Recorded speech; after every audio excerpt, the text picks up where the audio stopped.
Welcome to Track 3, Session 3, Track A, Official Development Assistance and the Role of Korea in Human Resource Development. I welcome you all to this session. I do see, by the way, this is a picture of the facilitator for this session. I do see some foreign visitors, as well as some students as well. What I would like to invite you to do is, first of all, for those of you who are not from Seoul, to take a step outside this hotel, walk down the path, maybe a couple blocks, and you will come to a place called Cheonggyecheon. And I would like all of you to make a short visit there. Because when you go there, you will see a place which I call a inspiration of success. I call that because number of years ago, when I was an elementary school student, as ages ago, I used to walk by this area every day. It's a walk towards my school. The place back then looked like this. It was the same place before, 50 years ago. So what changed? What happened? All these changes in just one generation. Incredible. In fact, over these years, Korea has achieved tremendously. It has become the 9th nation in the world to have attained $1 trillion in export. It has become the 7th nation to join what we call 50-20 club. Nation with more than 50 million people and per capita income of $20,000. How did we achieve all this? Simple. I'm sure that we can find many different reasons, but we all know that one of the major contributing factors is education. Korean parents sent their kids to schools even when they were bombing, isn't it? That tradition continued on even till this day. Students study hard, day and night, endlessly. That's why I think President Obama praises Korean education whenever he has a chance to do so. But not only him.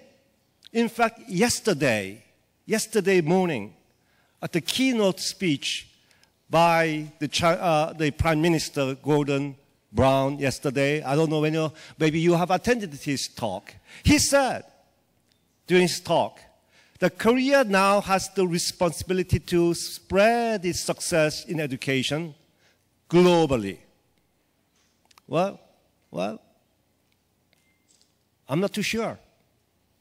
Because many Koreans complain that we produce no talents, no global talents. We complain every day.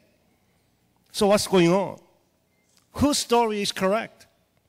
Well, let's take a look. Korea for long has been an agricultural society where we impact assembled parts from abroad and sold products using cheap labor. Now things are much better, but we are still simply assembling ideas from abroad and selling products. We are simply being a fast follower.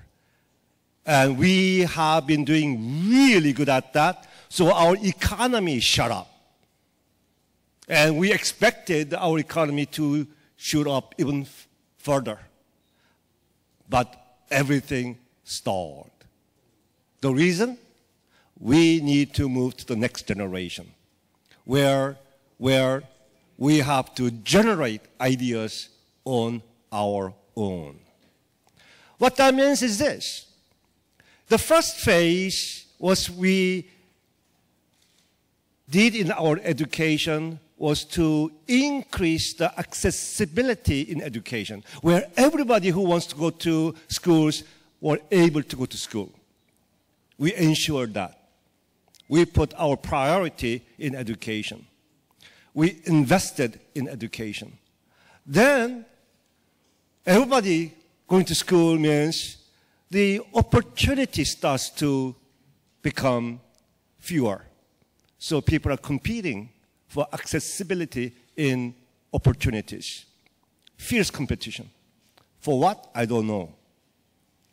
We have to go to the next step, where accessibility is to the global market, global society, not just in Korea. So what does it take? Well, 4 things. 1, we introduced information technology in our education, in our classrooms. We are renovating, innovating, reforming our curriculum. We are revamping teacher education, or start to. We are trying to build a national consensus on what is quality education, not quantity education. Whether we are going to be successful or not, I don't know. We have leaders here in the field to talk about this issue. But one thing for sure, all along, there were great parental willingness to invest in the future of our children. So I think all these experiments and innovations that Korea is undertaking currently, I think we stand a good chance to succeed at it. We're going back to what our keynote speaker said. Korea now has the responsibility to spread its success in education globally. There are actually 3 questions to address.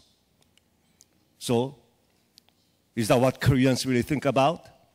So, what's the Korean perspective on this issue?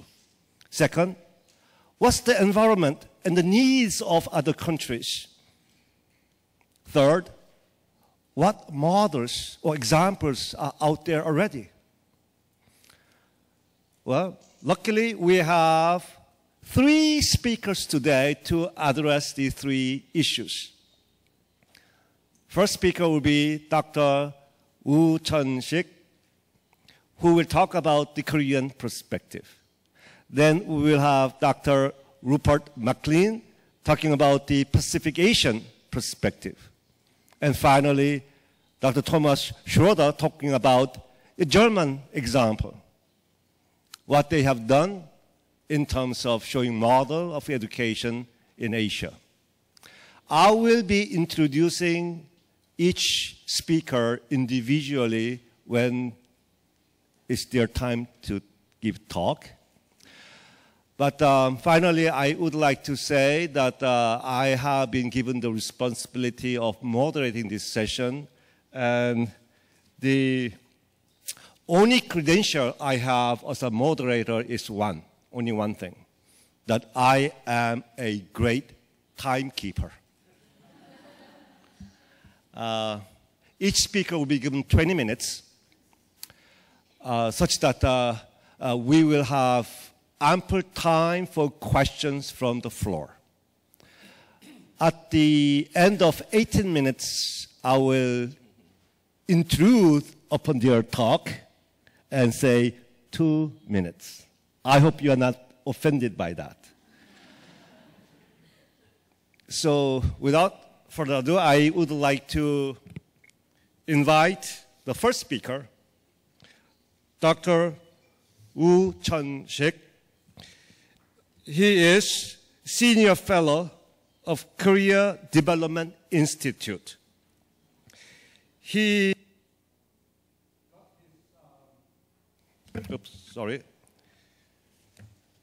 bachelor's degree in economics in Seoul National University. Then went to Columbia University in the United States to do his master's in economics and continued on with PhD in economics. He has been a professor, a researcher, and recently and currently Vice President and Director in the Department of Industry and Competition Policy at KDI. Please welcome Dr. Chun Shik.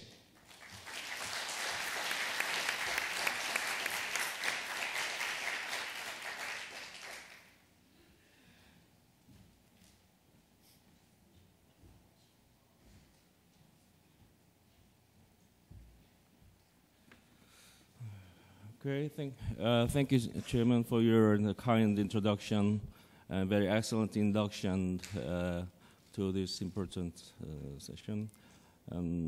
So my great pleasure to be the part of this important event and to be especially to share my idea with you and our great guest from Hong Kong and Germany on the issue. Okay. And up to the last minute, I have not decided whether to continue in English or this Korean. But these days, we have as a majority of this audience as Korean, so I decided to go in Korean for my presentation. And because as a native Korean, surely I feel more comfortable in Korean than in English. Okay. But for the later part of the Q&A and our free interaction with the rest of the two speakers, I'll go in English. Great. 감사합니다. 이렇게 뵙게 되세요. 저는 이 글로벌 HR 포럼하고는 관련이 좀 많아서 사실 이거 맨 처음에 창립할 때 이조 장관님하고 직능원 분들이랑 같이 제가 디자인을 했던 적이 있습니다. 그래서 초기에 참여를 했고, 그다음에 중간에 좀 딸이 OECD 나가 있고 그래서 못하다가 이렇게 다시 와서 굉장히 반갑고요. 남다른 감회가 있고요. 그리고 초기만 해도 과연 이게 될까 안 될까 그러다가 청계천 보수공사가 성공했듯이 이 글로벌 HR 포럼도 나름대로 굉장히 이제 글로벌 이벤트로 성공한 것 같아서 굉장히 기쁩니다. 주어진 시간이 짧기 때문에 제가 이 자료를 말씀드릴 텐데 문제의식은 아까 조벽 교수님께서 말씀해 주셨지만 우리나라가 여러 가지로 성공했다. 세계가 경탄할 정도로 우리가 자부심을 가질 정도로 했는데 지금은 또 다른 단계의 도전에 직면해 있다. 그래서 아까 조 교수님께서 굉장히 명쾌하게 말씀을 해주셨어요. Fast Follow로서는 극적으로 성공을 했지만은 Fast Follower가 아니라 굉장히 능력 있는 선도주자로서 계속 나갈 수 있느냐. 그래서 저는 과거에 From the Catch-up to the Front Runner Competition이라 컨테스트라고 부른 적이 있는데 바로 그 문제가 될 것 같아요. 그래서 우리가 여러 가지 교육, 인재 이쪽에 성공 없이 현재와 같이 도달할 수 없었겠지만 앞으로는 과거의 성공이 미래의 성공을 담보하지는 못할 것이다. 그래서 어떻게 보면은 조금 더 새로운 혁신적인 접근을 모색해야 될 것이다. 그것이 주제입니다. 그래서 글로벌 탤런트라 그러면은 반기문 총장님도 계시고, 여러 가지 김연아도 있고요. 그 다음에 최근에 싸이도 있고, 소녀시대도 있고, 또 여러분도 있을 겁니다. 하지만은 꼭 그렇게 글로벌 프론티어 아니더라도 세계 시장에서 본인이 원하는 능력, 본인이 원하는 직종에서 능력을 발휘하는 것을 했을 때 우리나라는 아직까지 글로벌 탤런트의 프론티어에 있다기보다는 그 밑에 또는 그 밑에 약간 더 밑에 그게 아마 패스트 팔로우 같아요. 그래서 앞으로 이것을 어떻게 올라가느냐 하는 것이 문제인데 저는 제가 비유를 하기를 비행기가 음속을 돌파할 때가 가장 위험하다 그럽니다. 돌파할 때 잘못하면은 비행기가 크래시해버리고 또 비행기가 하늘을 나를 때 소위 대기권에서 성층권을 돌파할 때가 가장 어렵다 그럽니다. 이게 성층권은 밑에서 항해하는 거는 one thing, 성층권을 또 돌파하는 것은 거기서 비행기들이 떨어지고 그렇다 그럽니다. 그래서 이것이 진정한 글로벌 프론티어의 장벽이다. 보이지는 않지만은 뭔가 거기 있는 약간 벽이 있다. 그래서 그걸 어떻게 돌파하느냐. 그래서 글로벌 탤런트를 확보하는 것이 그런 우리나라의 넥스트 스테이지의 그 글로벌 저희들이 리더로서 하는 것이다. 그런 문제의식에서 저는 지금 우리나라는 아직까지도 우리 것은 우리가 키워서 우리가 쓴다 하는 게, 만든다 하는 개념이 있고요. 국적으로 보면 우리나라 사람이어야 된다. 그런 그 관념이 강해요. 그리고 인재 양성이라고 하는 거는 학교 때만 하면 된다. 대학 때, 뭐 잘해야 박사과정까지. 그 이후 나오면은 그냥 다 알아서 한다. 그래서 정부가 지원하는 것도 없고 체계적인 정책의 그런 목표도 좋지가 않습니다. 근데 지금 저희가 잘 알다시피 이제는 인재 시대라고 하는 것은 국적을 불문하고 그 사람이 한국에 있건 미국에 있건 중국에 있건 파리에 있건 상관없이 그냥 다 쓸 수 있다는 거죠. 점점 더 이것이 중요해지는 것은 IT가 발달했기 때문에 물론 같이 옆에서 피지컬 프레젠스가 중요하지 않다는 것이 아니라 피지컬 프레젠스의 한계를 극복하는 것이 점점 더 용이해졌다. 그래서 이제는 누가 얼마만치 잘 만들어내냐보다도 누가 얼마만치 잘 쓰느냐 하는 것이 굉장히 중요하다. 누가 얼마나 많은 탤런트가 자국 내에 있느냐. 이건 옛날에 19세기부터의 전쟁이고요. 이제는 누가 얼마나 이 전 세상에 존재하는 탤런트를 활용하느냐는 것이 굉장히 중요하다. 만드는 것에서 쓰는, 그리고 내가 만든 것, 우리 안에 있는 것이 아니라 남이 만든 것이더라도 내가 쓸 수 있으면 이것이 바로 글로벌 탤런트 그런 네트워크 전략입니다. 생각해 보시면 아시겠지만은 우리나라는 제가 말하기를 반개방, 반폐쇄 경제입니다. 무역에 있어서는 세계 최고의 개방 경제지만은 사람의 이동, 문화의 이동, 사회 어떤 개방성으로 보면은 거의 중간 정도는 안 됩니다. 글로벌 프론티어는커녕 말레이시아라든가 태국이라든가 어떤 딴 국가 비우더라도 우리나라는 순종, 순혈주의 좋은 점도 있지만 그런 문제입니다. 그런 문제에서 제가 글로벌 탤런트 문을 했고 이거는 제가 5년 전에 국가의 전략 과제로 제시를 해서 일부분 채택된 바도 있지만은 그동안 많은 노력에도 불구하고 이런 중요성에 비해서 아직까지 정책적 노력이라는 것은 굉장히 부분적이고 약간 이거 하면은 좋은 거지만 뭐 급박하진 않다. 저는 이것이 굉장히 급박한 일로 생각을 하고 그러기에는 국내 정책 체계가 좀 더 다듬어져야 되겠다. 그래서 글로벌 코리안 브레인 네트워크라는 개념을 가지고 현 시점에서 다시 저희가 환기해야 되고 저희가 좀 더 정책적인 각자의 노력을 기울일 뿐이 뭔지를 여러분과 함께 나누고자 했습니다. 뭐 다 아시는 바입니다. 지금 War for Talent인데 자본에서도 이제는 인재 전쟁이 돼서 각국들이 사활을 걸고 인재 확보 전쟁을 하고 있습니다. 국가 정부 차원에서는 이게 사실은 크게 보이지는 않는데요. 민간 기업에 계신 분들 제가 보니까 많이 와주셨을 것 같아요. 민간 기업에서는 뭐 저기 삼성 같은 데 보면은 삼성의 최고 경영진이 최우선적인 문제를 두는 게 민간 우선 문제를 데려와라. 돈이 문제가 아니다. 사활이 걸린 문제입니다. 기업들의 그런 절박한 의식에 비하면 국가라고 하는 것은 좀 약간 좀 느슨한 것 같아요. 왜냐하면 정부라고 하는 것은 탤런트가 많지 않아도 망하지는 않기 때문에 그렇습니다. 이게 KDI 같은 데도요. 저희가 국책연구기관이기 때문에 탤런트가 꼭 없어도 망하지를 않아요. 근데 하나 좀 묘한 거는 이 문제를 잘 모르는 망하지 않아 느슨한 데서 굉장히 중요한 결정을 내리고 있다는 겁니다. 이게요.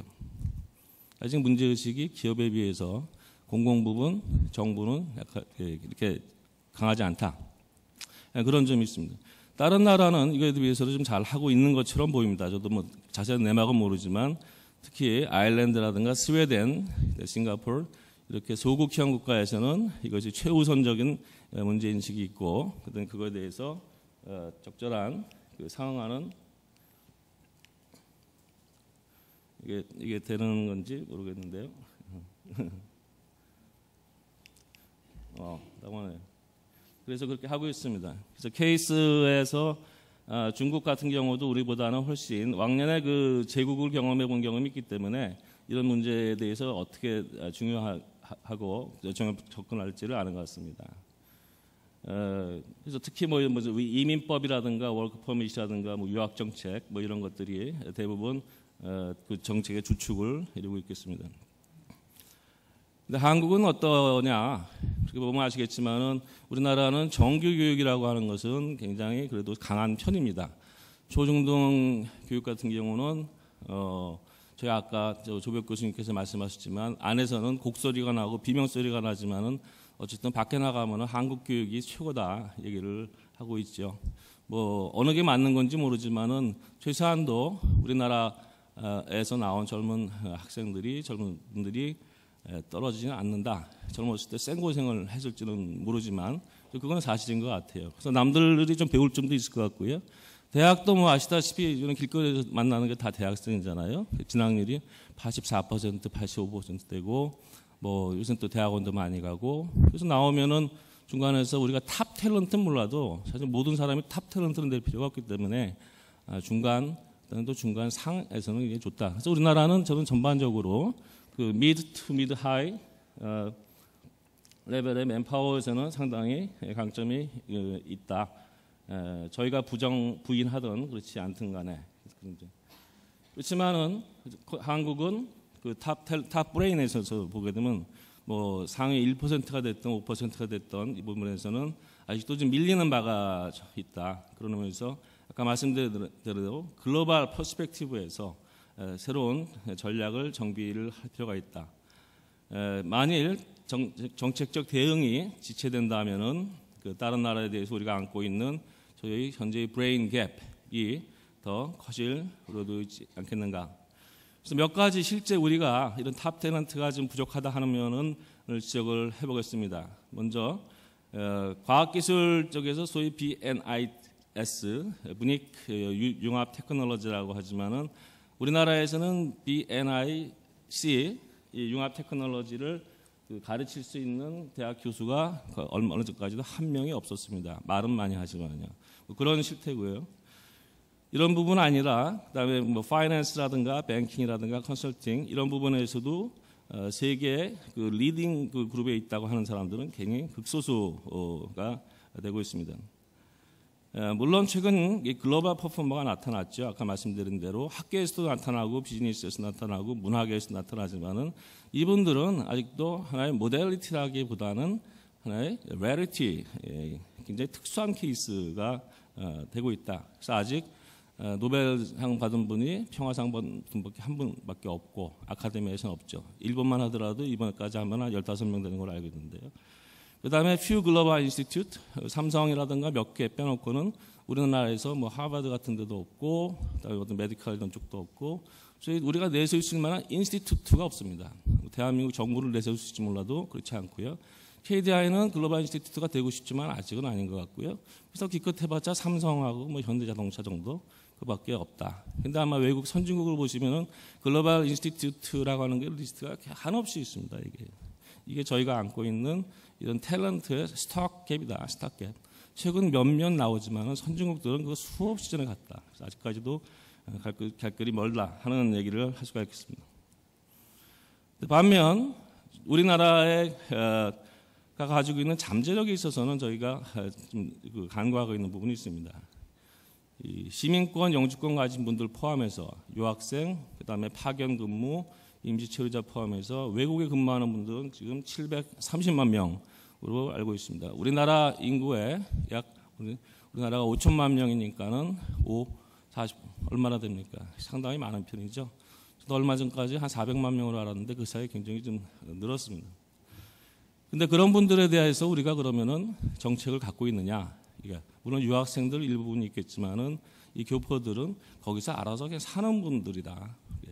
근데 저희가 지금 많이 들지만은 인도의 인교, 중국의 화교, 기타 선진국들에 가지고 있는 자국 어떤 직접적인 인력망을 생각해 보면은 우리나라가 굉장히 그런 잠재적인 인력을 갖고 있지만은 그걸 갖다가 제대로 활용, 연계를 못 하고 있다는 것을 알 수가 있을 것입니다. 최근에 이런 문제에 기초해서 MB 정부 들어와가지고 이런 글로벌 인재 양성 확충 전략이 강화가 된 것은 사실입니다. 그래서 10만 양병서를 해서 젊은이들을 유학도 많이 보내고 해외 연수도 많이 보내고 파견도 좀 보내고 그렇게 했고요. 그리고 외국에서도 들어오는 그 인력들도 유학생들도 많이 좀 늘어나고 그런 측면이 있습니다. 그래서 그래프에 제가 자료에 좀 있겠습니다. 이게 워크할지 모르겠네요. 그래서 지금 조벽 교수님께서 좀 째려보시려고 이제 시작을 하시는 것 같아서 빨리 가겠습니다. 그래서 거버먼트 프로그램이 뭐 이런 것이 있었습니다. 글로벌 영 리더네 여기서 뭐 다녀오신 분들 계실지 모르겠는데 외국 탤런트를 더 촉발하기 위해서 이런 것도 있었고요.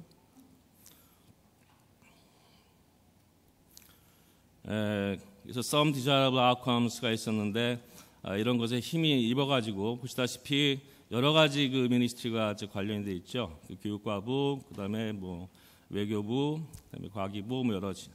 그래서 overseas employment도 지금 굉장히 2005년도 들어가지고 그다음에 최근에 이 정부 들어가지고 굉장히 급증하고 있는 것을 알고 있습니다. 그래서 어느 정도 효과를 좀 보고 있다.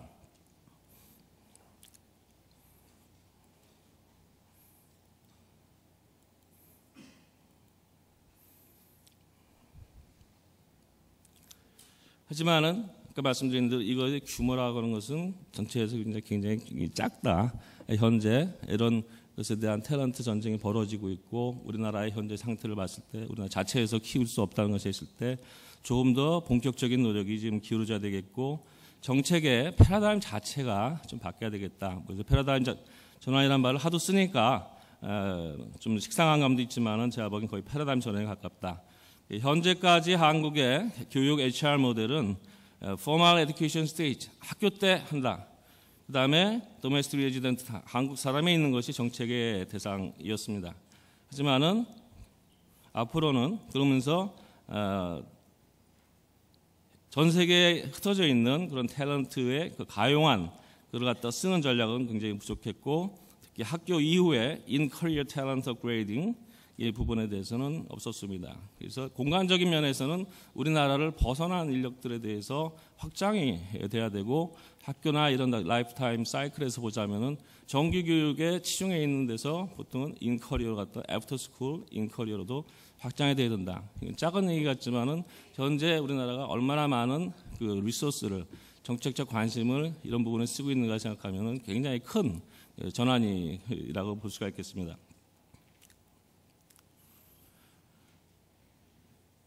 그래서 지금 아직까지 말씀드린 대로 우리나라는 이런 상황이 급박함에도 불구하고 그다음에 반은 열리고 반은 닫린 단계에 있고 외국인들의 비중이라고 그러면은 그 OECD랑 비교해 봤을 때 지금 많은 그 선진국들이 국내 유입이라든가 국내 유출이 상당히 되는데도 불구하고 우리나라는 거의 이그노러블한 상태로 있다. 그래서 말씀드린 대로 아직까지도 자급자족형 그런 인력 그런 모델을 갖다가 저희가 갇혀 있다고 볼 수가 있겠습니다. 그리고 최근에 들어서는 그 브레인 드레인 현상이 굉장히 나타나고 있습니다. 과거는 우리 그 기관은 외국에 나가서 아주 우수한 분들이 나가서 그분들이 들어와서 국내에서 중요한 역할을 하면서 기타 여타 인력에 대해서 하나의 기관차처럼 끌고 가는 역할을 했는데 최근에는 이런 분들이 돌아오지 않는 분들이 많고 그다음에 돌아왔다 하더라도 국내 어떤 환경에 환멸을 느껴가지고 다시 나가는 역유입 현상도 좀 나타나고 있지 않은가. 그래서 이걸 이렇게 보자면은 과거에 그 개발연대 우리가 그런 데로 성공을 거두었던 그 두뇌 증진형 외국 그 유학과 외국 취업에 기초한 두뇌 증진형 모델이 붕괴가 되고 지금은 도리어 두뇌 유출형 이런 것들을 좀 겪고 있지 않은가 이렇게 생각을 하게 됩니다. 그래서 IMD의 단적으로 나타내는 그 지수가 IMD의 브레인 드레인 인덱스인데 보시다시피 우리나라는 여기서 굵은 선으로 나타나는 그 다운 내려오고 있는 것이 한국입니다. 그래서 과거에는 상당히 두뇌를 유치하는 형이었는데 지금 두뇌를 뺏기고 있는 식으로 되고 있고요. 다른 선진국들은 그 높은 상태에서 그 굉장히 완만한 패턴을 보이고 있습니다. 그리고 인디아 같은 나라는 아래 보라색으로 나타나 있는 그 선에서 보듯이 인디아는 두뇌 유출형에서 두뇌 유입형으로서 굉장히 강세를 보이고 있다. 그래서 우리나라가 이런 것이 단순히 그냥 에피소드로 듣고 하는 그런 문제가 아니라 실제 통계로 보더라도 문제가 어느 정도는 심각하다. 이렇게 제가 볼 수가 있겠습니다. 자, 그러면 이제 뭐를 해야 되겠느냐 하실 때 1차적으로는 어떤 좀 인식의 문제입니다. 소위 그 curse of winner라는 말이 있는데 과거 우리의 그 성공이라든가 이런 것들이 그 도리어 미래의 어떤 그 변화, 진보적인 변화를 막는 그런 것이 될 수가 있는데 그러면 안 되겠다. 지금은 과거에는 그것이 성공했더라도 좀 더 다른 나은 모델로 현재 필요한 모델로 나아갈 필요가 있겠다. 그래서 정책에서는 주로 한 4가지를 제가 지금 얘기를 하고 있습니다. 첫 번째는 아까 말씀드린 대로 700만에 달하는 우리나라 해외에 거주하고 있는 영주 거주 인력 또는 우리나라 유학 인력에 대해서 이분들을 방치하면 안 되겠다. 이분들이 우리나라 전체적으로 보게 되면 상당히 고급 인력층에 들어가는데 이분들하고의 본국가의 연계점을 확보를 해야 되겠다. 이것은 우리나라 입장에서만 좋은 게 아니라 거기에 나가 계신 분들이 앞으로 활동을 하려 그러더라도 한국의 기반 또는 한국과의 연계점이 없으면은 그분들 스스로가 현지에서 올라가기가 어려운 점이 있습니다. 소위 글래스 실링이라고 하는 것에 부딪히는 것이죠. 그래서 해외에 나가 계신 우리 한국의 고급 인력도 본국과의 연계가 필요하고 우리도 그분들 자원을 쓸 수 있기 때문에 서로 간에 크로스 헐링하는 그런 효과가 있고 서로 상승적으로 우리가 활용할 수 있는 우리의 인적 자원이 확대 생성되는 그런 과정이 있습니다. 이 부분을 생각해 보시면 과연 우리가 외국의 그 교포나 상주 인력에 대해서 얼마나 신경을 쓰고 있는지에 대해서 한번 좀 반성을 좀 하게 되는데 앞으로 이 문제는 저희가 좀 시리어스하게 고민을 좀 해야 되겠다. 그래서 최근에 그 매경에서 이제 화상 그 네트워크 회의를 했는데 이런 부분이 어떤 자구책 차원에서 일어나고 있습니다. 하지만 아직까지 저희 아카데미아라든가 기타 어떤 지식 기반 서비스 쪽에서 일어나지 않고 있는데 이 부분을 해야 되겠다. 특히 좀 저희가 신경을 써야 될 거는 이제 2세대, 3세대 문제입니다. 상당히 많은 이제 2세대, 3세대가 등장하고 있고 아시다시피 2세대, 3세대들의 어떤 교육적인 기타 인적 자원적인 잠재력은 상당합니다. 근데 그분들이 한국과의 연계점을 그냥 알아서 찾을 수도 있겠지만 그렇지 않고 그냥 어떻게 정착을 못하는 수도 있고 소위 그 낭민화, 소위 그 다이아스포라화 될 수 있는 위험성도 있기 때문에 이분들에 대해서는 저희가 특별한 정책 집단으로서 관리를 좀 해야 되겠다. 두 번째는 국내 인력을 갖다가 더 해외로 내보내는 겁니다. 그래서 유학 이런 것뿐만 아니라 아까 제가 in career, HR이라고 그 말씀을 드렸는데 해외 인턴 사업이라든가 그다음에 해외 파견 사업, 연수 사업 같은 거를 또 해야 되겠다. 물론 지금 여러 가지를 하고 있지만은 제가 OECD에 사무총장실에 한 2년 반 근무하면서 보니까 거기에 들어와 계신 그 연수 나온 분들이 6개월밖에 못하고 다시 한국에 들어가는 걸 봤습니다. 근데 6개월이면은 이삿짐 풀었다 이삿짐 싸는 시간이 거의 다 가는데 그분들이 엄청나게 모티베이션도 강하고 능력도 강한데 더 이상 올라가지 못하더라는 거죠. 근데 이 부분은 제 스스로가 몇 번을 그런 걸 해봤는데 정부 차원에서 관심을 갖는다면 거기서 일자리를 더 터줄 수가 있어요. 돈을 별로 들이지도 않고요. 그런 의미에서 우리가 이제 그 힘을 갖고 있기 때문에 그런 걸 하겠다. 이거는 꼭 돈이 많이 드는 게 아니라 돈 이상으로 우리가 발휘할 수 있는 현재 레버리지를 어떤 정책적으로 쓰는 그런 것인데 이것도 이제 앞으로 새롭게 이제 벌어질 부분이죠. 그래서 이 부분도 굉장히 강조를 해야 되겠다. 그리고 몇 가지 더 있지만은 제가 이거는 빼고요 나중에 기회가 됐으면 하겠습니다. 외국인들을 끌어들이는 정책에 대해서는 제가 별로 말씀을 안 드리겠습니다. 우리나라 생활 환경과 법적인 이런 것들이 좋지 않다.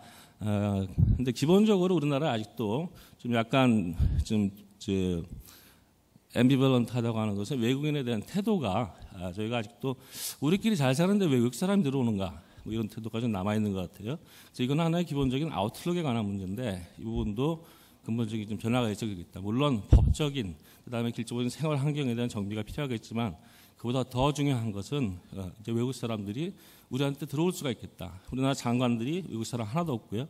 그다음에 무슨 자문회의 있어봤자 다들 그 액세서리죠. 그래서 마지막으로 이런 걸 하려면 기존의 정부 부처들이 잘 하면 되겠지만은 말씀드린 대로 정부 부처는 사실 그렇게 급한 게 없어요. 안 망하고 정부에 계신 분도 이렇다고 쫓겨나질 않아요. 그래서 이에 대해서는 굉장히 정치적인 그런 것이 필요하고, 이게 교과부, 법무부, 외무부 이렇게 만만치 않은 부처들이 다 관련되어 있기 때문에 잘 알아서 코디를 해라. 그럼 절대로 좀 하지 않습니다. 지금도 형식적으로는 총리실이 이걸 하게 돼 있지만은 이런 교육과 인력, 국내와 국외 들어오는 거, 나가는 거, 머무는 거, 그다음에 여기서 또 머무는 거, 여러 가지를 포괄적으로 하려면은 약간 강력한 그런 에이전시가 필요하다. 그래서 지금 이민청 얘기를 하고 있지만은 이민청을 넘어선 어떤 글로벌 인재관리청 그런 식으로 해가지고 교육뿐 아니라 GKBN 에이전시 이런 거 해서 기본적으로 데이터베이스부터 구축하고, 누가 얼마나 있어서 어떤 커리어를 밟고 있는지 저희 지금 몰라요. 깡깡 고스톱이라는 거예요. 깡깡 고스톱. 그러면서 정책을 얘기한다. 그러면 안 되겠다. 이 700만이라고 하는 사람들에 대한 아주 상세 대비는 못 갖추더라도 핵심적으로 우리가 관리, 팔로우 하시는 사람에 대해서는 커리어, 패널 데이터도 갖추고 해가지고 정책화를 시작하는 노력을 해야 되겠다. 그래서 하루아침에 될 건 아니지만은 그렇게 할 수 있는 빅 스텝은 이런 거를 에이전시를 강력한 걸 세우고 데이터베이스 구축하고 기존의 정책에서 돈 안 들이고 할 수 있는 거 하고, 그 다음에 돈 더 쓸 일이 있으면은 돈을 더 쓰는 걸 가야 되겠다. 그래서 이렇게 생각을 하고 있고요. 지금 마침 또 신정부가 들었으니까는 조금이라도 이런 쪽으로 또 인식을 전환해가지고 기존에 하고 있는 걸 조금 더 확장, 심화해서 잘 했으면 좋겠습니다. 제가 이게 파워포인트를 잘 못 따라가지고 행설설 했는데요. 조 박사님 눈초지가 굉장히 더 날카로워지고 있습니다. 감사합니다.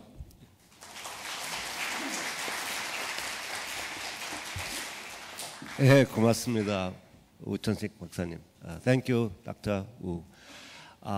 For the sake of moving on, what I would like to do is keep all the questions at the end of the presentations. But before I introduce our next speaker, I would like to recognize the fact that there are a number of high school and junior high school students here. Could the junior high and high school students please rise? Stand up, please. It's a really surprise to see such a young students here. Could we all give a round of applause?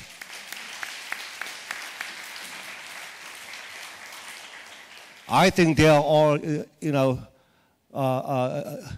becoming a leader in Korea and of the world, I think. Thank you for attending.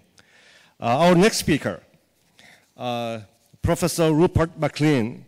He is a UNESCO Chair Professor of TVT and Lifelong Learning in the Hong Kong Institute of Education. Concurrently, he is a Senior Research Fellow at the Department of Education, University of Oxford. Formerly, he was affiliated with UNESCO in Bangkok, Paris, Bonn, and Myanmar. He is also a foundation director of UNESCO International Lecture for TVT in Bonn, Germany. Professor McLean.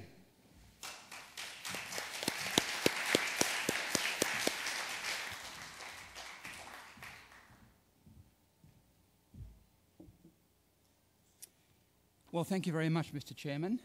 May I start by thanking the organisers very much for their invitation to participate in this important conference, and in particular Crevette, with whom I have worked over many, many years. And of course, as we know, Korea is at the forefront when it comes to technical and vocational education and training, and that is largely due to the excellent work being done by Crevette over so many years. And of course, back in 1999, the Seoul Congress on Tibet was extremely important in laying the foundation for the sort of work and development that has occurred since that period. So thank you very much. I just have a couple of messages to get across today. And what I want to say is that we live in this enormously diverse Asia-Pacific region, a region that is in fact 63% of the world's population. When I say diverse, I mean diverse, culturally diverse. Diverse in terms of language, in terms of religion, but particularly economically diverse. Some of the richest countries in the world, like Korea, Japan, Australia, and some of the poorest countries in the world, countries like Bangladesh and Pakistan. Countries of enormous landmass, China, Australia, India. Countries that are very, very small, like the Pacific Island countries, and countries like Bhutan.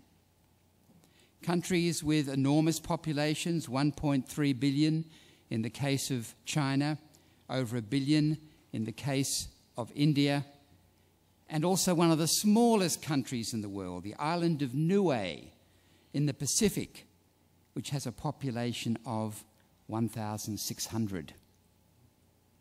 And it's amazing that sometimes at UN meetings, when countries vote, China votes 1 vote, and Niue votes and has 1 vote. Now, within this incredibly diverse region, with such differences, are there points of agreement in terms of key issues with regard to the economic development of our region? And I want to say there are some points of agreement. The first point is, which has been reiterated by speaker after speaker, is that education is the key to development. We may invest in roads and dams and all sorts of infrastructure, but human resource development, investment in human beings, pays an enormous dividend when it comes to achieving economic and social development. But now we increasingly go beyond that, and we say, and this is the message I want to get across today, education may be the key to development, but there's also a master key to development. And all the evidence indicates very clearly that technical and vocational education and training is the master key to development. And it's the master key because it opens many doors. The doors of economic development, equity, fairness, justice, involving those who are disempowered. Many, many doors are opened by Tibet. And of course, as we know, Korea is at the forefront when it comes to Tibet. And this was an extremely important emphasis that has contributed so much to your development over the past 60 years. Tibet is the master key. It is very much on the world stage currently. And there are about 5 reports coming out this year on Tibet from UNESCO, from the International Labour Organization, from ILO, from the Asian Development Bank, and others, because the spotlight is on Tibet as being the master key when it comes to helping to improve economic and social development in our vast and diverse Asia-Pacific region. And why is this important? Well, it is commonly agreed now that the 21st century is going to be the Asia century. There's so much evidence to show that the Asian century is very much with us in terms of economic growth, in terms of economic development, in terms of the sorts of things that people aspire to when it comes to improving their lives for themselves, their families, their communities, and for their society as a whole. And the Asian Development Bank produced a report last year called Asia 2050, and it documents in great detail why it is commonly believed that the 21st century, in terms of economic development, is going to be the Asia century. Have a look at that report. All the statistics are there, all the projections are there, and I think the case is extremely convincing. Now, to realize the Asian century, we have to recognize that there is a rebalancing of power, mostly around the Asia-Pacific region. That Asia's economies have achieved remarkable growth rates over the past 10 years or so. despite the economic downturn, despite the world economic crisis of 2008, which of course has had an impact on countries in Asia, Asia still, in terms of growth rates, is well ahead of what's being the case in Africa, Latin America, and certainly in Europe and America. So it is said that by 2050, Asia could account for over half the world's gross domestic product, a doubling of what the situation is now, a six-fold increase in per capita income, lifting people out of poverty, reducing the number of people living below the poverty line. What an important thing to achieve. But how will it be achieved? If you look at the Asia Century, it is said that the march to prosperity is going to be led by 7 economies: China, India, Indonesia, Japan, Korea, of course, Thailand and Malaysia. And that these countries are expected to account for 87% of the growth in domestic product, gross domestic product in Asia between now and 2050. And what are the key drivers? Well, of course, overall, it's the notion of globalization, which has had such an impact on all countries throughout the world. But in Asia, what's particularly important are technology changes and the impact on productivity, the demographics and the workforce. Some countries have got a dividend in the sense of countries like India have a relatively youthful population. A large proportion of their population are under the age of 20. Others are going to face very special problems. Countries like China and Japan, because of the aging populations, who are going to have to be supported by others within the community. The emerging middle class, which is a feature of many countries throughout our region that are developing rapidly economically. China, Cambodia, Laos, Thailand, Malaysia, Indonesia, all of these have an increasingly large middle class. But also a key issue is the climate change considerations. Global warming, a concern that we are going to have to do something about addressing the sort of climate change considerations, and we're going to have to organise our economies accordingly. So we talk about the greening of economies.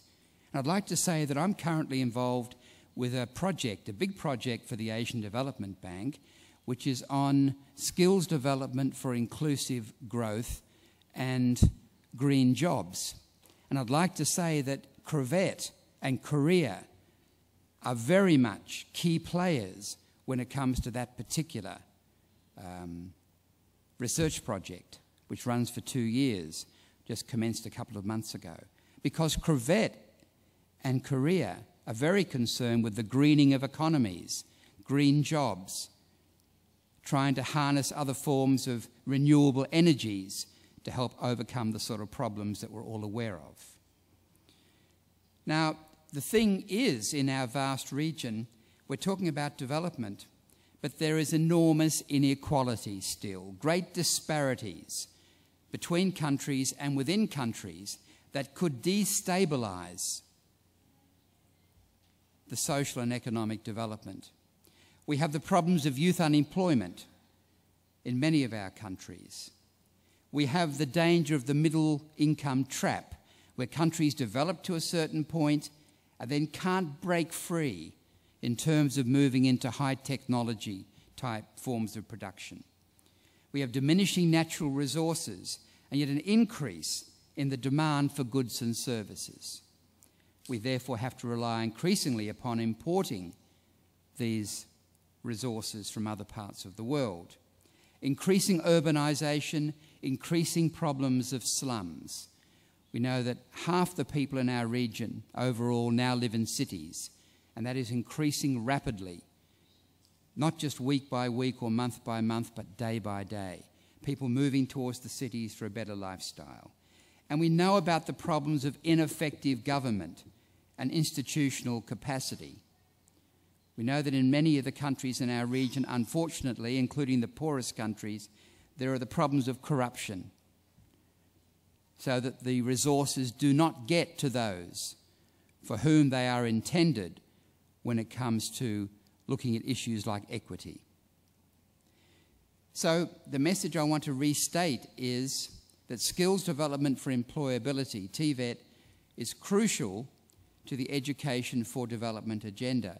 And I restate that it's commonly accepted now by organisations like UNESCO that TVET is in fact the master key to development.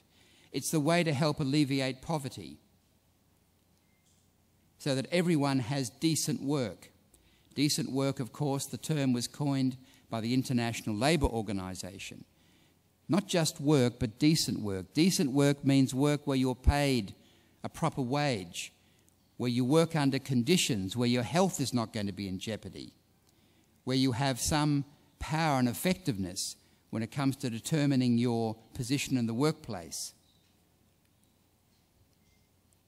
So given the importance of skills development for employability, what are some of the key issues and challenges that need to be addressed in the Asia-Pacific century?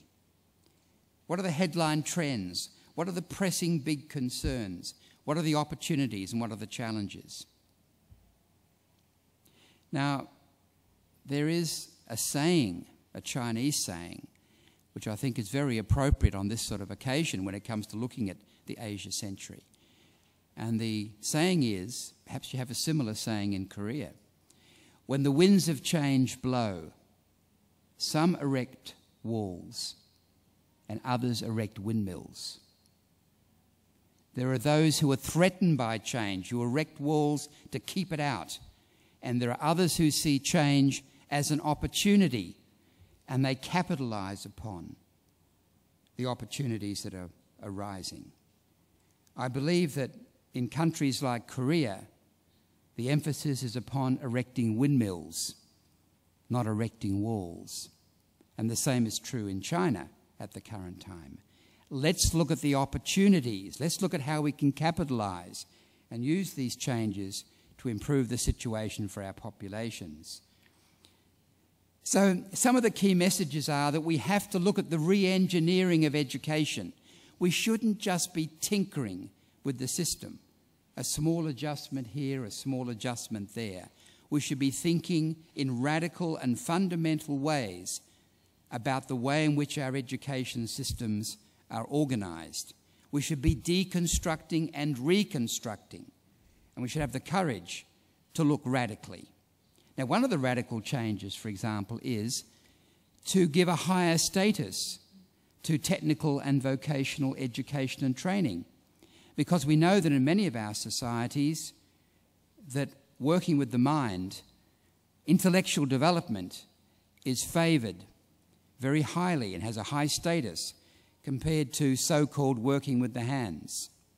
There are many parents who would rather their children undertake an academic education and perhaps even go into low-paid employment than undertake technical and vocational studies where they may have a much better job available at the end. So we need to look at the stories of countries like Germany, where to undertake technical and vocational education training is highly regarded and highly respected. We need to look at new perspectives and approaches as we move from the industrial age to the information age, as we stress the importance of the knowledge economy. We cannot simply make it business as usual. We have to look at the curriculum, we have to look at the way in which we assess, we have to make it more competency-based and more performance-based. And we also have to increasingly stress partnerships. These things are too important to only be left to government. The government can't do it on its own. So we have to increasingly stress, in countries throughout our region, partnerships involving the private sector and involving civil society. So these are the sorts of things that we have been examining, haven't we, yesterday and today in this global HR forum. And whether we're looking at early childhood education, I went to an excellent session this morning on that particular topic, or whether we're looking at technological change or whatever, we are looking at the sort of issues that I'm referring to in terms of re-engineering education for change, not just tinkering with the system.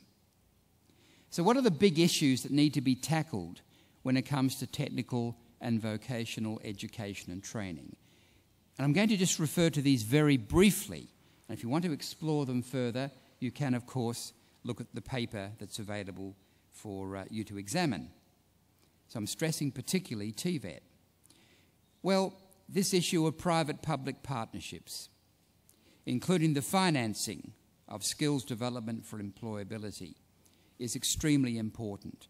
Not just relying upon governments, but increasingly relying upon the private sector and civil society. And one reason is that if we look at technical and vocational education and training, most of it occurs on the job. It doesn't occur in classrooms, it doesn't occur in colleges, it mainly occurs through informal and non-formal means on the job.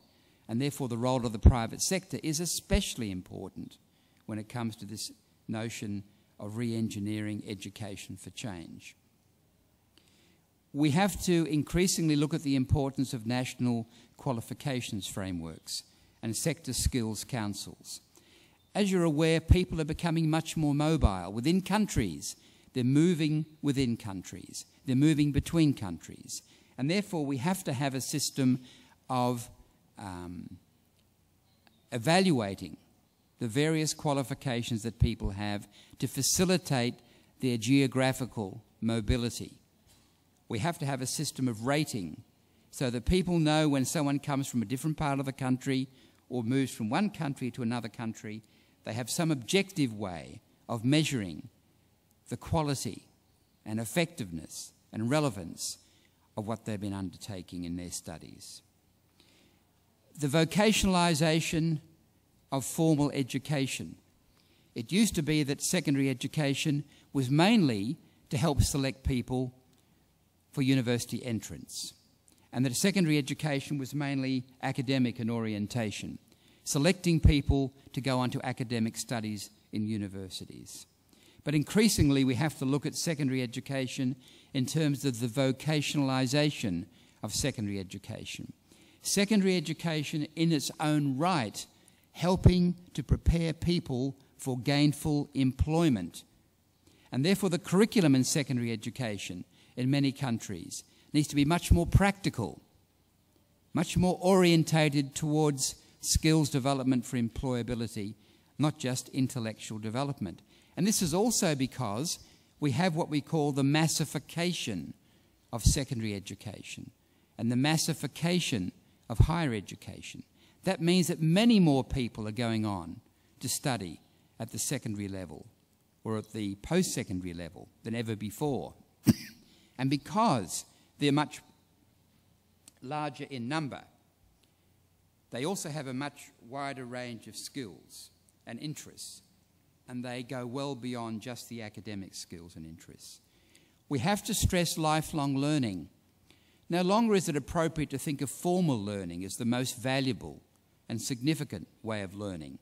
We have to think of lifelong learning. That means formal, what happens in schools and colleges, but also what happens through informal and non-formal means, including the workplace. So lifelong learning is an area for increasing emphasis. TVET for poverty alleviation. TVET can be extremely important when it comes to helping those at the bottom of the economy in terms of their income earning capacity. Well, not their capacity, their reality at the current time, but to in fact realise their capacity. So TVET is now seen as a very important part of poverty alleviation, a way of reducing disadvantage. And this is why TVET has to be increasingly available to girls and women as well as boys and men, because I know in Korea there's a great deal of equity and fairness and justice. But that isn't true in many of the other countries in our region, where women and girls aren't treated as second-class citizens. They're treated as third- or fourth-class citizens. They're marginalised. They're not given access to decent work, and they're not given the chance to be empowered. Training the trainers is crucial importance. The ex-Prime Minister of the UK referred to the importance of teachers. Many others have referred to the importance of teachers. How can you possibly have an effective education system if you don't attract the most capable, dedicated and committed people to become the teachers, to become the intellectual leaders within that particular society and within that particular education system? How do we attract the best people? How do we prepare them best to be effective in their work? And how do we keep them? Because in many developing countries, teaching used to be a very honourable occupation that did attract the most talented people. But now in those countries, you can earn more money as a receptionist in a hotel or in a fairly low-status office job than you can as a teacher.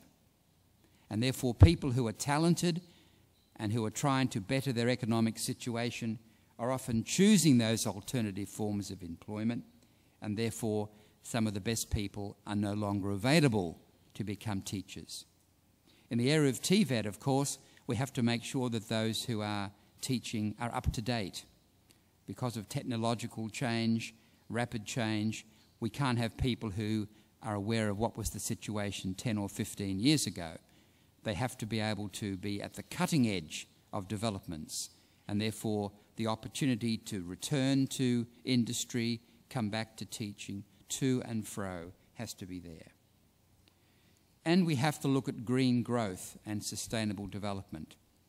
So the project I referred to earlier, which Qualifications is very involved with, is looking at what can we do in the Asia-Pacific region to green our economies, to try and ensure that our economies are more environmentally friendly.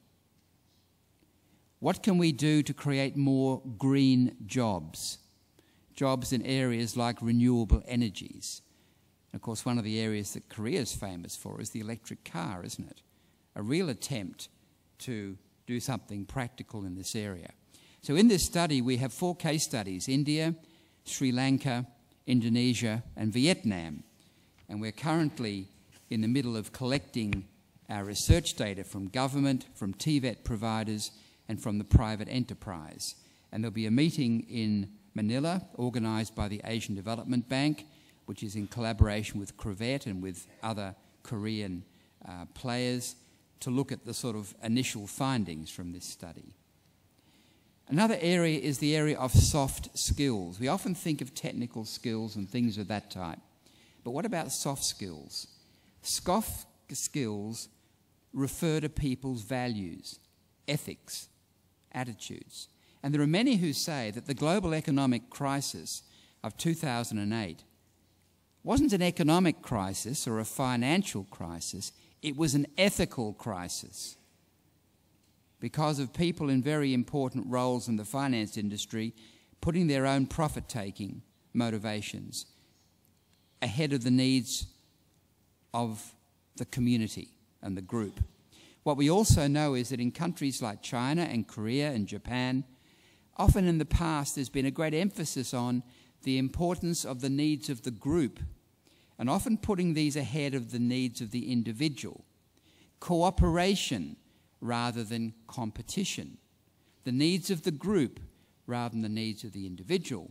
Whereas it's said that Western approaches is much more individualistic and stresses the individual needs and aspirations, even if these are in conflict with the needs of the group. So this area of soft skills is very important.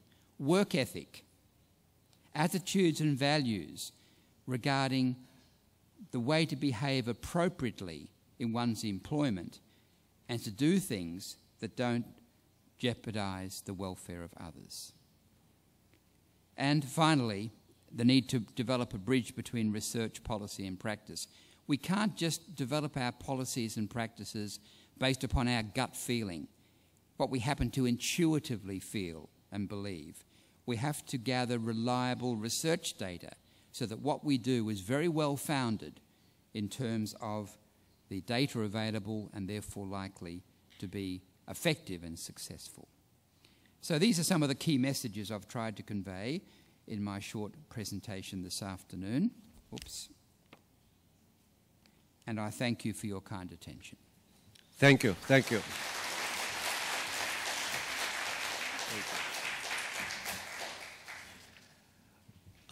We had 2 presentations so far, one on Korean perspective from Dr. Wu, then an Asian perspective from Professor McLean. The next speaker will bring us a very special perspective, one from German experience, Germany's involvement on technical and vocational education and training in Asia. But he also brings a very special personal perspective, because he started out as an apprentice in bricklaying. Then a few years later, he went on to college, University of Hamburg, on vocational teacher education in the field of constructional engineering. So after that, he was on the field in practical teacher training, then perhaps got some insight, and then went back to school to do his PhD work at the University of the Federal Armed Forces, Hamburg. Currently, he's the director of Regional Cooperation Platform for Vocational Teacher Training and Education in Asia of GIZ. Dr. Schroeder. Thank you very much. Welcome in, please.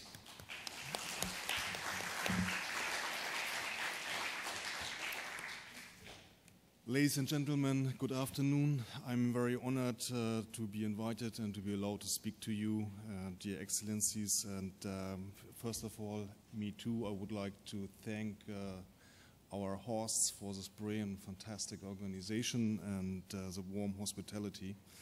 And as mentioned before, my name is Thomas Schröder, and I work for GIZ, the German Development Corporation, and I'm an expert for technical and vocational education and training, and for higher education with respect to technical and vocational education and training.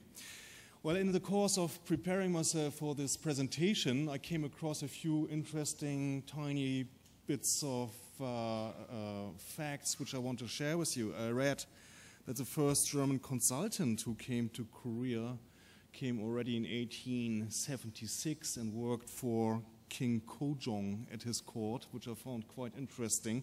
Must have been right after the opening of Korea.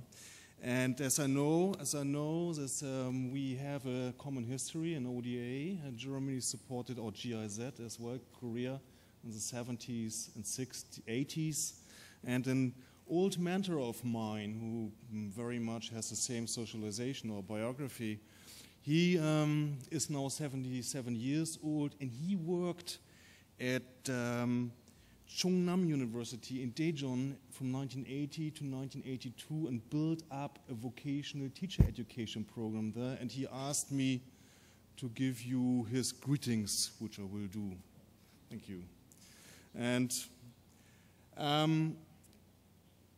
well, I'm saying this because I believe that we heard a lot about policies, we heard a lot about socio-economic megatrends, we heard a lot about industry, we heard a lot about business, but we mustn't forget, please allow me to add this, we mustn't forget whatever we do it for the people, for the human beings, and for their individual progress, as much as we do it for society and the economy. So we have to balance those three things from my point of view. At present, as I said, I'm working for the GIZ, so the first part of my presentation, I will give you a short overview about my company, which is the German Development Corporation. And in the second part, I will give you an example about a very, from my point of view, innovative project, a regional project for vocational teacher education in China, East Asia, and Southeast Asia. And okay, how does this? Okay, so the GIZ mainly exists, the German government, in the objective in attaining international cooperation for, and this is important, sustainable development. We operate as a company projects which are demand-driven, tailor-made, and we don't want to come with our own concepts. Of course, we always have our own concepts, as you will realize later on, but these always need to be adapted, of course. And with many different instruments like long-term experts, short-term experts, consultants, integrated experts, and we put, and this is why this is very important from our point of view. We emphasize the aspect of capacity development in the change management process. Project implementation, cooperation is always a large change management process. It's not only that the German government or other governments or supranational organizations are commissioning the GIZ as well. Private companies and private foundations are working together with GIZ.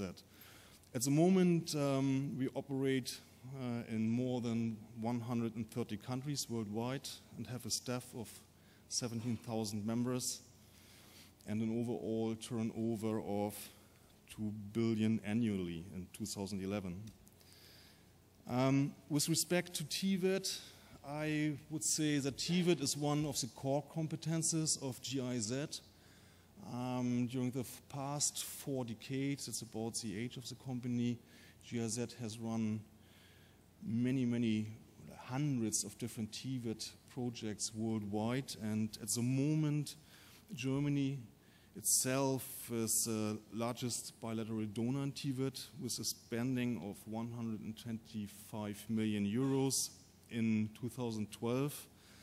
And we implement at the moment, or implemented and run at the moment, 80 different Tibet projects worldwide. Since the Ministry of Economic Cooperation and Development is not the only German ministry which is active internationally in the field of Tibet, many different ministries set together and defined a frame for what are the key factors of German cooperation in Tibet. And I have to say, I don't want to stress all those points. Many points were stressed many times during the past days. I just would like to emphasize maybe that just a second. We have a very specific understanding of Tibet system, of our Tibet system. Oops, sorry. Which is based on sorry, obviously I missed some skills here. Thank you. Which is based on, what's it here? Balancing out economy and social interest or societal interest of the individuals, the private and the public sector. This is very important because all those 3 stakeholders have an interest, a mutual interest in Tibet. And so we always take into account that all those different parties need to be addressed and are involved in ongoing development in order to achieve competitiveness of our society, of growth and employment. And our Tibet system has a strong link with companies. There's a broad area where apprentices and students nowadays go to companies, work with companies during the and learn inside the company. And Tibet, especially the branch inside the company, has a much broader aspect as simply learning. It's the learning. It's not only personal development, it's as well organizational development. We mustn't forget this. It's if you and many interesting forms were developed during the past 2 decades, employ all those different measures, learn process or work process, integrated forms of learning. It always addresses as well organizational development.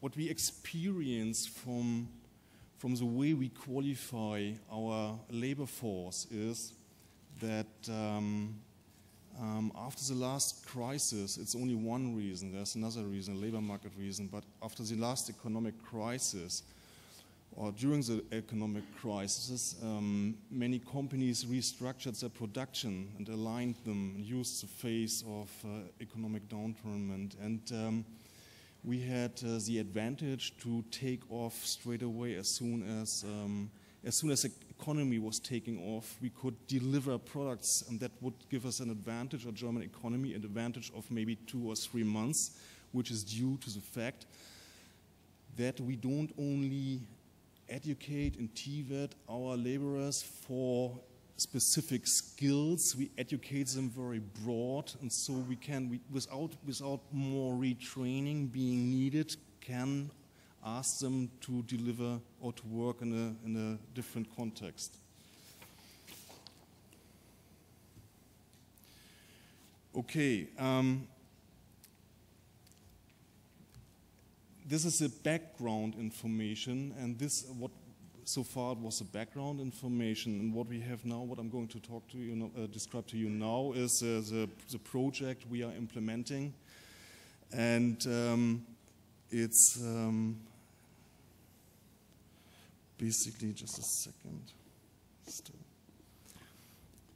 The project aims at what already was mentioned, the key factor of Tibet.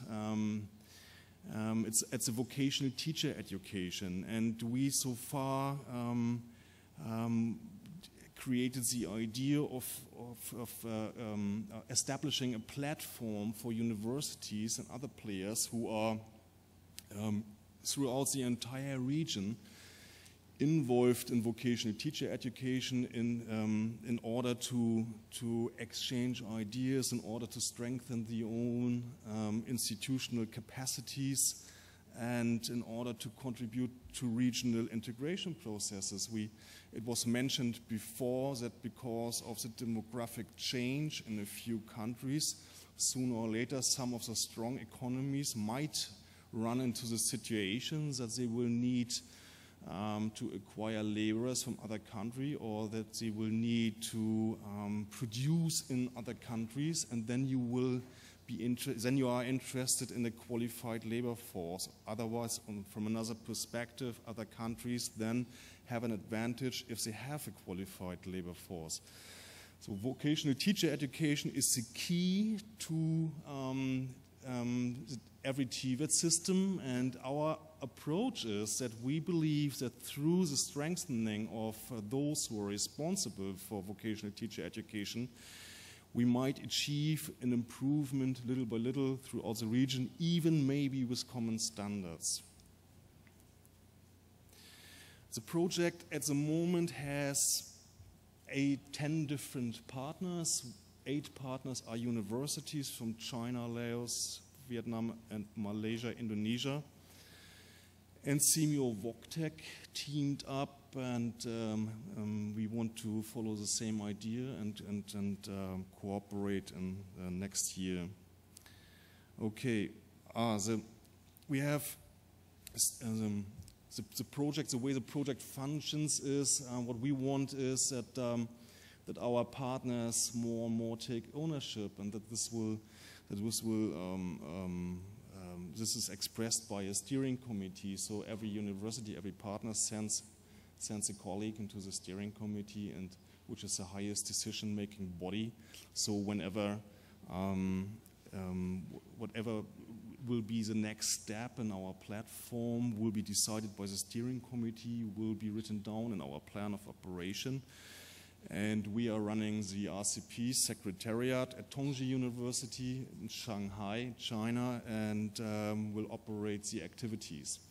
And most of the activities are based on the idea of peer group learning.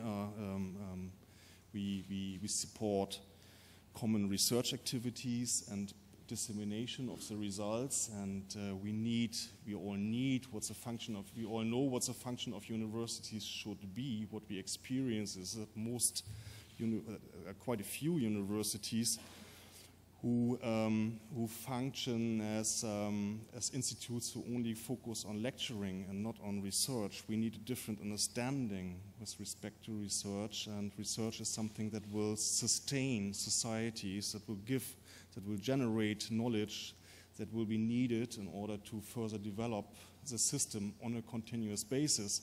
It's not done with we develop something now and then we don't have to do anything for 20 years. What we have to get used to is to the idea that we have to change and adapt our systems continuously according to the socioeconomic environment. And that makes vocational teacher education so difficult, because if you educate somebody now, he will be in his job most likely for maybe 30 years. So how can you anticipate, that's the question, what he will have to do in 30 days, or 30 years, what requirements will be. So it's research, but it's as well as a strengthening of ongoing reforms on VTE and Tibet based on the results of our partners, and common activities like workshops which are in line with the study activities. My concept of learning is very much in line with the concept of change management. Learning is a process, and we have to accept that we have to get away from the idea that learning is just a series of giving inputs, more and more and more and more inputs, and then we wonder what will be the outcome in the end. So I suggest to create and to think about a process as an action learning, as an action research, which is our underlying idea, and adapt wherever it is necessary in input phase, like as in workshops. So we came after 1.5 years. We reached a stage where we found or identified different common problems which we want to tackle during the upcoming 4 years. And one of the main problems is that vocational teachers obviously have a certain lack in hands-on skills, real practical experience from the world of work. So there's one idea, among other ideas, to establish extra-occupational study schemes for experts from the world of work who might want to enter the vocational training system and will enhance the vocational training system through their competences. Another idea is, since teachers teach the way they were taught, you know how this is, and you know how most of the lecturing at university is happening, and then imagine that if this is true, that teachers teach the way they were taught, that's not what you want them to educate. How you want them to educate your children or apprentices, and so we have to think about how can we maybe change as well lecturers at university. How can we combine them with research processes? How can we incorporate the idea of processual learning and working? And we have to focus on in-company training personnel as well. As I mentioned before, there are very interesting concepts which need to be maybe adapted in one way or the other. And another crucial point is, even if we succeed at university to educate somebody in the way we want him to be as a vocational teacher, how can we ensure that he will be able to work that way at university? You know how this is. He comes into a system which is existing and running, and we want him to act as a change manager, but then the pressure of the old system is so big that he is dropping back in his old role and teaching the way he was taught. And so we need here some kind of a transition phase.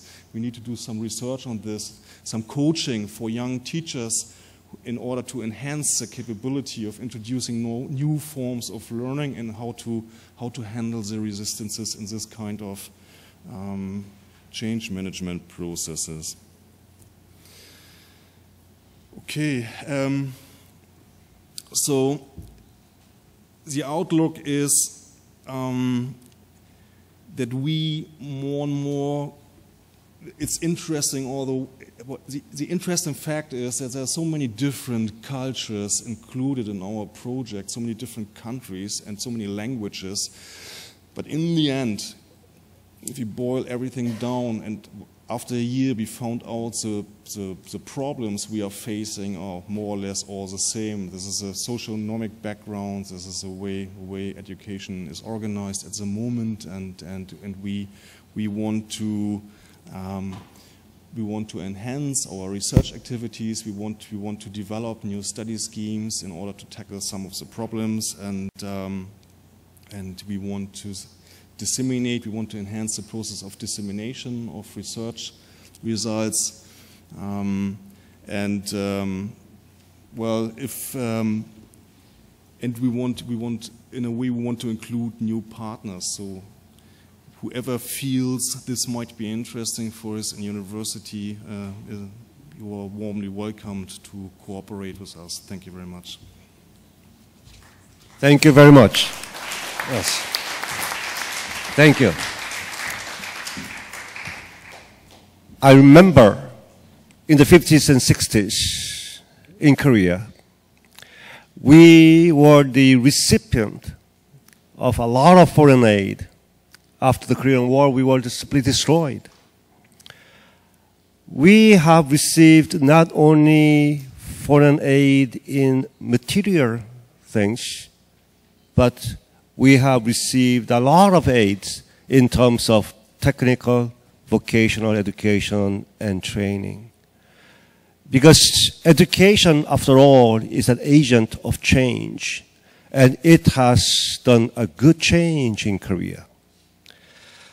I believe the speakers have addressed here what kinds of needs there are in Asia, and also some of the good example, a model of how more economically better nations can get involved. I believe Korea has really a moral obligation to be involved, because we need to pay back what we have received when we were in need. And the speakers have really shown us some of the ways that we can get involved. It's not just to rebuild the country in terms of economics. Speakers addressed that through the aid in education, there could be better society in terms of achieving equality in the society, in terms of giving opportunities to live in really humane conditions. And we need to share what we have, not because we are perfect, not because we are super rich, but it's about sharing what we have. Sharing. Because after all, everybody, every country in the world is really a family. So I hope that this session has been a good session for you as well. We only have 10 minutes, although it's officially time, but because we have half an hour break, the organizers said that we can take 10 minutes for question and answering. So if you have any questions for our speakers, I welcome your input.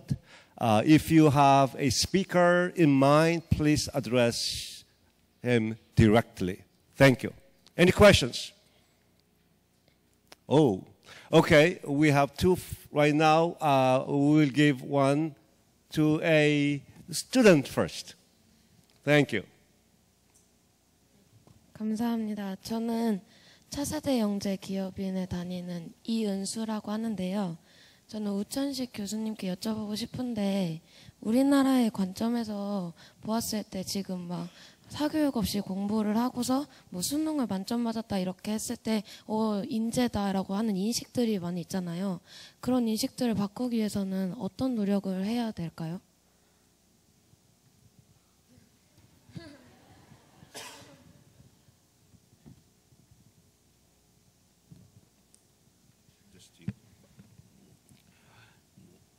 It's maybe pretty tough to answer, but I can shortly say that for talents you have a very wide spectrum. Someone may be very good at taking exam, but someone may be very good at dancing and singing, like a Sai. And the Sai cannot be made and established overnight. So it may take some kind of very tenuous and careful nurturing and also good caring by the family somehow. So I say that you said that you are from this the Youngjae, the talent program, because it's very good for Korea, to develop this type of the program. But somehow we have further efforts probably needed to kind of continuously, support and nurture the kind of talented in many different senses, okay, in the academic and in whatever kind of performance. Okay. And that's the what I highlighted. We have just a one-time support when you have a spotlight, that's all. But we need a more continuous and more systematic and concerted effort from the education to the placement, to the replacement, to the deployment, to some kind of global and lifetime kind of long the perspective. Okay. Thank you. Would you like to add to this? No. I thought that was a good question because if we continue the kind of education we have in Korea, where students are driven to succeed at all cost without caring for others, then there will be no future because we are not going to be contributors to the society, contributors to the world. So I take your question very well, that we need to change our system here. Thank you. We have a question in the back.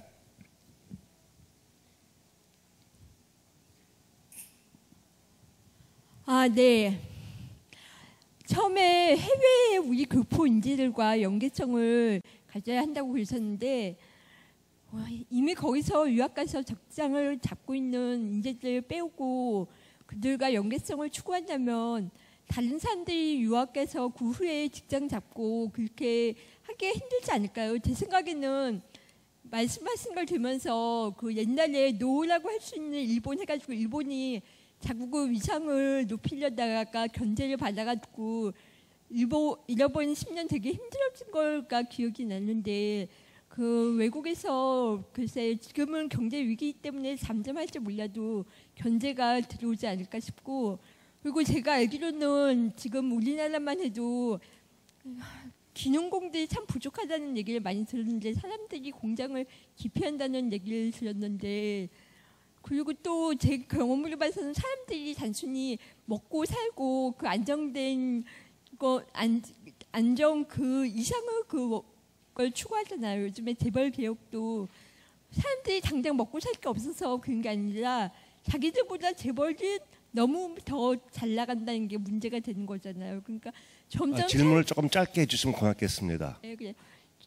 아직 정리가 된 건 아닌데 제가 보기에는 사람들이 단순히 먹고 살고 안정된 직장 그 이상을 원하고 있는 걸로 보이거든요. 거기에 대해서는 어떻게 답변을 하시죠? I believe the question is also addressed to Dr. Wu.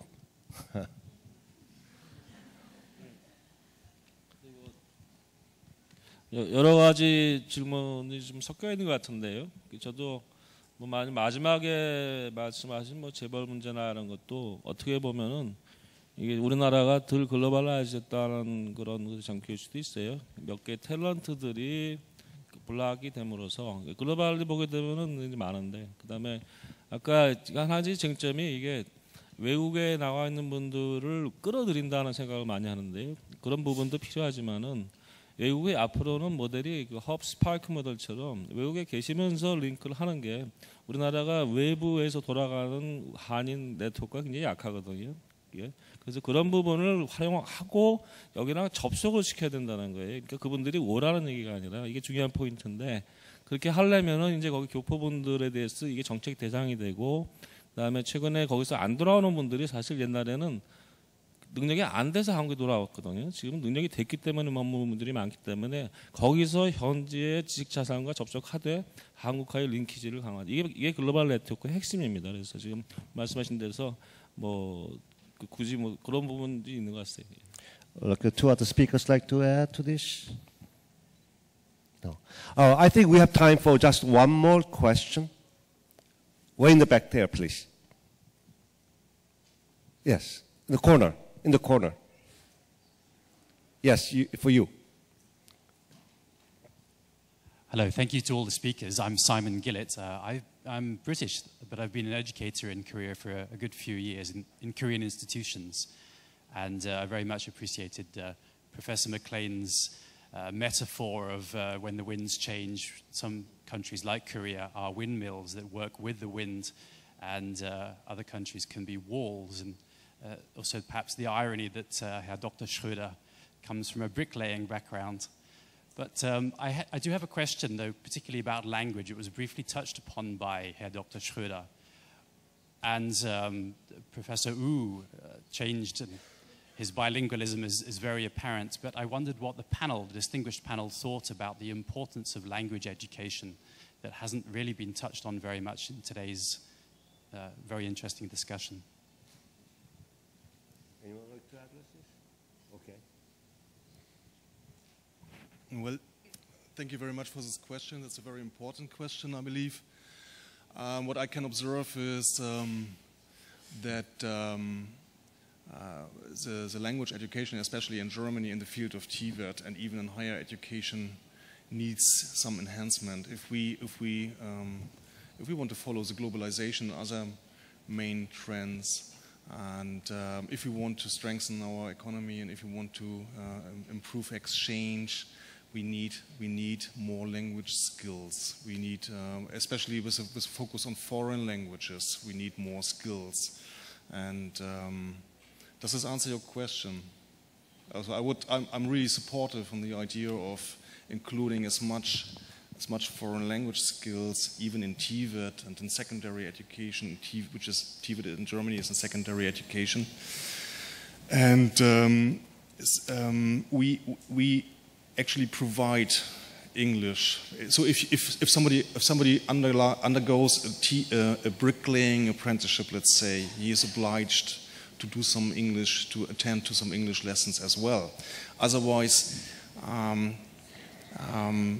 he won't get, maybe he could get an upgrade through the German system functions that way that you get a certificate as a bricklayer at the same time by visiting technical and vocational schools or colleges, and by attending such courses as English, we will maybe an upgrade as well in general education, which empowers you to go and to proceed in your career, in your education. Thank you. All good things has to come to end. It's time to close the session. I appreciate all of you for staying behind this late time and participating in this session.